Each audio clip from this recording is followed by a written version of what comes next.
Welcome to Quick Literature Academy. Subscribe and press the bell icon for more literature videos. Morality plays, a type of allegorical drama towards the end of the Middle Ages that demonstrates a moral theme such as characters' inner struggle to attain moral enlightenment or salvation. Allegorical means in or relating to a story, play, picture, or other work in which the characters and events represent moral, religious, or political qualities or ideas.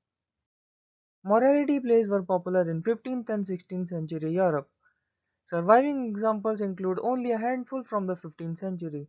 The earliest, The Pride of Life, around 1400, but more than 2 dozen from the 16th century, dating as late as 1579, Marriage Between Wit and Wisdom. Morality plays apparently originated side by side with the mystery plays, but were composed individually rather than in cycles and were dominated by allegorical characters. Dominant theme was the struggle of good and evil for the human soul, psychomachia usually depicted in the lifespan of a representative figure with a name like mankind.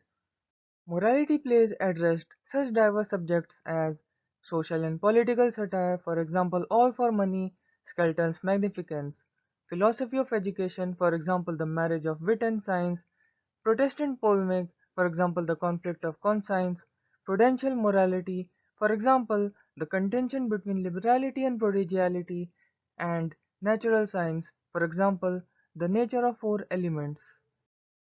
Thank you for watching.